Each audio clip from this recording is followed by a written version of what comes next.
Hello, welcome back to another video. This week I finished a watercolor study that started as a foray into cool colors, but ended up becoming a mostly dual pigment study. I talk about the pigments, my process, and why I recommend limited palettes for practice. The supplies I used include Arches cold press watercolor paper, a Derwent pencil extender, and magenta and black Faber-Castell Polychromos pencils, a generic mixing palette, Pebeo Studio Gouache in permanent white, the Daniel Smith watercolor essential set, and size 6 and 12 sable hair brushes. Let's get into the pigments. I'll preface this by saying I'm still dipping my toes into learning about pigments, so I'm going to keep this section brief. I've linked some helpful resources in the description below if you're interested in learning more. I'm using Quinacridone Rose, which is made from PV19, and Phthalo Blue Green shade, which contains PB15:3 from Daniel Smith's starter set. Both of these pigments are transparent, light fast, and non-granulating, though Phthalo Blue does stain more than Quin Rose. So why am I doing this? If you're new, hi. Thanks for stopping by. I've been doing watercolor and mixed media studies for the last 8 months. Recently, I noticed that most of these studies have leaned heavily on the warmer side of the color wheel. This makes sense, considering my main subjects, people and nature. This translates to a plethora of greens, browns, and different skin tones in warm, natural light. I've gotten better at mixing these colors, but I still struggle with cool tones. This week, I decided to change that by only using cool colors. The one exception to this is New Gamboge, a warm yellow. I use this color to achieve desaturated blacks and grays, but everything else in this study is Quin Rose and Phthalo Blue. As for the study itself, I started with a light wet-on-wet wash of my 2 primary colors, after transferring the line work using a light box. From there, I added base colors to the eyes, lips, and the highlights of her top. Usually when I do these studies, I have an initial honeymoon phase where I like the luminosity from my base colors, but this time I got right into that ugly middle phase. The value structure isn't there yet, and different areas are at different stages of finish. This middle phase can be disheartening if you're a beginner, but I reminded myself that painting is an exercise in self-trust. This ugly stage isn't forever, and I know it's a necessary part of my process. The more times I finish studies and final pieces, the more trust I build in myself to find a way out of this stage. Filling in the blacks on the top marked the transition into focusing on specific forms. I was sorely tempted to do this sooner, but I was determined to firmly establish the highlight colors first. Even though I would be using gouache later, I wanted most of the highlights in this piece to be the white of the paper, showing through the darkness around it. When I first started painting with watercolor, I didn't plan out the highlights beforehand. I was used to being able to paint light over dark, but that's not an option for watercolor. It's been a bit of a struggle, but I'm slowly getting better at planning out my value structures and where to leave lights.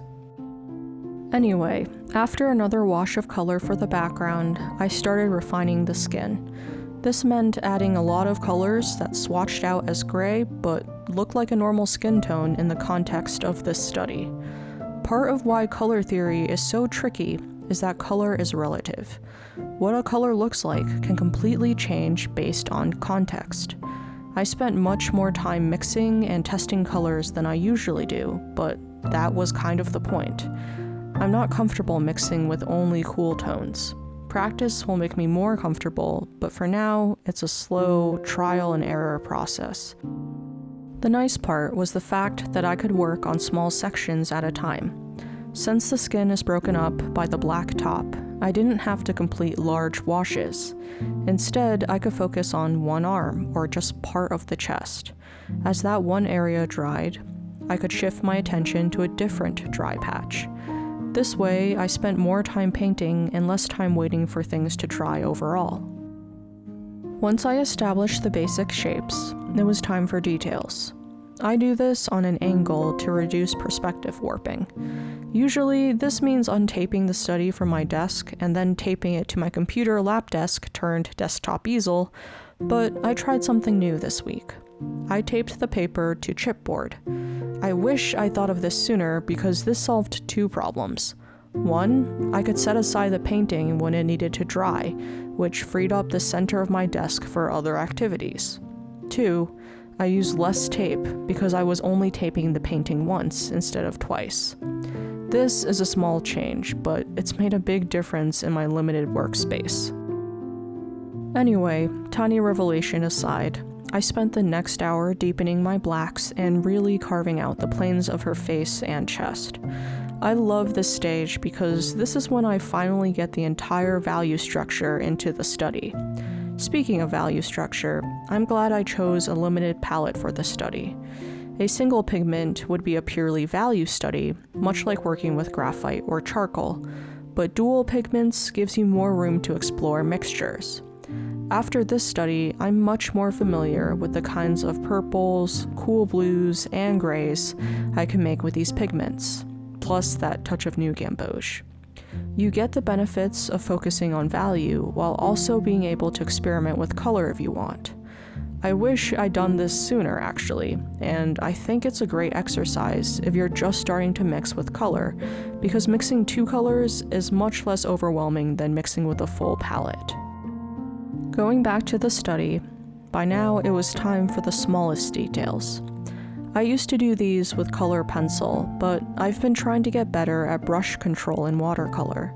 I didn't film every part of this phase because there were times when I picked up and turned the board to get just the right angle. When I draw or paint details, I try to use my entire arm. This creates smoother, more confident lines and reduces the chances of wrist strain. This was also the time for white gouache. Even though I tried to preserve highlights, I still needed opaque white for the brightest shines on her lips and skin. I also saved the necklace for the gouache pass. If I had masking fluid, I would have masked out this part, but gouache is a nice alternative. It allowed me to pick out the highlights and then come back on top, with watercolor for the shadows. Then, after painting in the final eye shines, this study was done.